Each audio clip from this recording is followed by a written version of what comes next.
कानपुर में ऐतिहासिक गंगा मेले में लोग होली की तरह जमकर धमाल मचा रहे हैं। लोग रास्ते में एक दूसरे से होली खेल रहे हैं, रंग गुलाल उड़ा रहे हैं। जो भी रास्ते में नजर आता है उसे रंग से सराबोर कर देते हैं। बता दें कि होली के 7वें दिन यहां पर ऐतिहासिक गंगा मेला लगता है। सरसैया घाट पर इस मेले का आयोजन होता है। इसमें हजारों की तादाद में स्थानीय लोग शामिल हैं। इस मेले की शुरुआत डीएम और विधायक ने की है। इस मेले में हिंदू मुस्लिम एकता भी देखने को मिलती है। कानपुर जैसे ऐतिहासिक कस्बे की जो एक सांस्कृतिक विरासत है, विशेष होली की, उसका जिलाधिकारी के रूप में अंग बनना बहुत ही मेरे लिए सम्मान और गौरव का विषय है। 1942 में यहाँ के कलेक्टर साहब ने रुकवाई थी और अब परंपरा ये कि कलेक्टर साहब ही को खिलवाते हैं। तो भारत की एक अनोखी परंपरा है, कानपुर की एक अद्भुत परंपरा है। यूँ तो होली एक दिन की पूरे देश में मनाई जाती है, मगर कानपुर में 7 दिन तक चलने वाली होली का आज समापन हुआ। होलिका दहन से लेकर आज ठेला निकलने की जो प्रथा है, उसके बाद इसका समापन होता है। देख सकते हैं कि आज भी यहाँ जिन जिन क्षेत्रों से ठेला निकल रहा है, उन क्षेत्रों में लोग कपड़ा फाड़ होली खेल रहे हैं। आप देख सकते हैं, कपड़ों की अगर बात की जाए, देखें कपड़े फाड़ कर टैंक पेड़ पे टांग दिए और लोग कैसे डांस कर रहे हैं, क्योंकि यहाँ से ठेला निकला है और ये इसकी खुशी को मनाते हैं। अंग्रेजों के समय से ये प्रथा चली आ रही है कि जब अंग्रेजों ने यहाँ ठेला रंग का नहीं निकलने दिया था, उसके बाद से ये अभियान चला और उस दिन से लेके आज तक कानपुर अकेला भारत का शहर है जहाँ 7 दिन की होली खेली जाती है और हर चेहरे पर खुशी है। गोरखपुर में पर्यटन विभाग के सहयोग से अंतर्राष्ट्रीय फिल्म फेस्टिवल शुरू हुआ है। ये समारोह 3 दिनों तक चलेगा।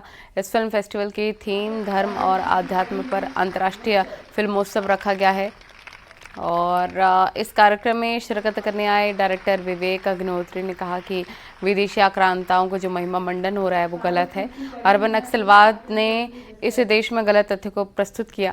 इस मौके पर मेयर ने कहा, अंतर्राष्ट्रीय फिल्म फेस्टिवल का आयोजन करना हमारे लिए गर्व की बात है। कोई भी अपने देश के दुश्मन को कैसे उसका महिमा मंडन कर सकता है, मुझे आश्चर्य है। और कोई भी हो, मैं तो कहता हूं, कल को अगर आपका सगा भाई भी आपके घर में अगर घुसता है, राइट, आज हम रावण तो कोई मुस्लिम नहीं था, वो तो हिंदू था। दुर्योधन वगैरह तो हिंदू ही थे, लेकिन हम धर्म और उन्हें अधर्मी मानते हैं। तो ऐसे अधर्मी लोग जो आपके यहाँ घुस के, जिन्होंने इतनी महिलाओं के साथ बलात्कार किया, लोगों को कन्वर्ट किया, बच्चों को मारा, भारत से हमारी पहचान को मिटाने की पूरी कोशिश की, ये बहुत बड़ी सिर्फ भारत में ही संभव है और एक हिंदू राष्ट्र में ही संभव है कि हमने उन नामों को जिंदा रहने दिया, बल्कि उनके ऊपर सड़कें बना दी। अमरोहा में नमाज पढ़कर आ रहे बुजुर्ग की अचानक से जमीन पर गिरने से मौत हो गई। जमीन पर गिरने के बाद आसपास के लोगों ने उसे अस्पताल पहुंचाया, जहां डॉक्टर ने उसे मृत घोषित कर दिया। 65 वर्षीय फुरकान के हार्ट अटैक के चलते मौत होने की आशंका है। पूरी घटना सीसीटीवी में रिकॉर्ड हो गई है। जोया कस्बे की घटना है। सीसीटीवी फुटेज में दिख रहा है बुजुर्ग अचानक से लड़खड़ाए और सड़क पर गिर पड़े। आसपास के लोग उसे डॉक्टर के पास ले गए, लेकिन तब तक उसकी मौत हो चुकी थी। प्रारंभिक जांच में मौत का कारण हार्ट अटैक माना जा रहा है।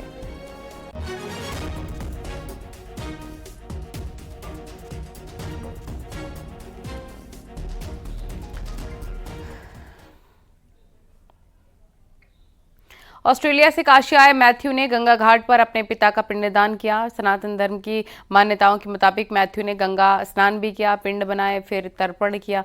मैथ्यू अपने पिता की अंतिम इच्छा पूरी करने के लिए ऑस्ट्रेलिया से वाराणसी पहुंचे, जहां उन्होंने पूरे धार्मिक विधि विधान से गंगा किनारे अपने पिता का श्राद्ध कर्म करते हुए पिंडदान किया है। इसके बाद उन्होंने अपने पिता के मोक्ष के लिए तर्पण भी किया।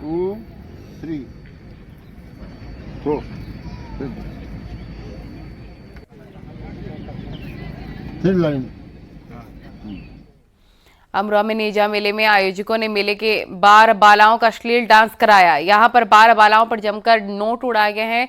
किसी ने अश्लील डांस का वीडियो भी बना लिया है, वायरल कर दिया है।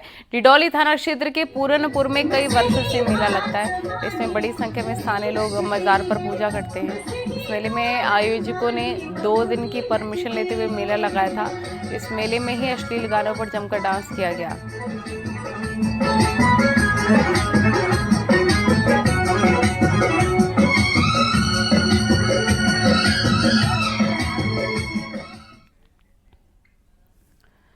और बद्रीनाथ धाम में एक बार फिर से बर्फबारी हुई है। बर्फबारी के बाद पूरी बर्फ की सफेद चादर से ढक चुकी है। मंदिर परिसर में कई फीट तक बर्फ जमी हुई है। बद्रीनाथ हाईवे पर आए ग्लेशियरों को भी हटाकर रास्ता साफ किया जा रहा है।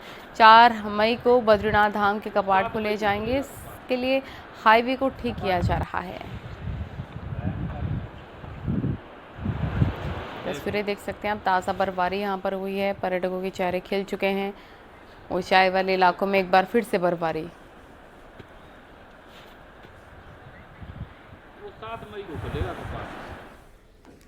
और पर्यटक नगरी रानीखेत के विश्व प्रसिद्ध चौबटिया गार्डन में इन दिनों ट्यूलिप के फूलों ने रंगत बिखेरी हुई है।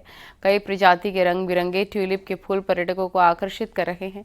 वैसे तो चौबटिया गार्डन सेब, खुबानी के साथ दूसरे फलों के लिए भी जाना जाता है, लेकिन उद्यान के एक हिस्से में पुष्प वाटिका बनाकर ट्यूलिप के 11 प्रजातियों के फूल लगाए गए हैं। इनमें मुख्य रूप से queen of night, white flag, blue wonder, snow lady समेत कई प्रजातियों के फूल के पौधे लगाए गए हैं। इसमें अब रंग बिरंगे फूल खिलने लगे हैं और पर्यटक इन फूलों के बीच सेल्फी का लुत्फ उठा रहे हैं। के बल्बों को हम विगत 3 वर्षों से राजकीय उद्यान चौबटिया में लगा रहे हैं।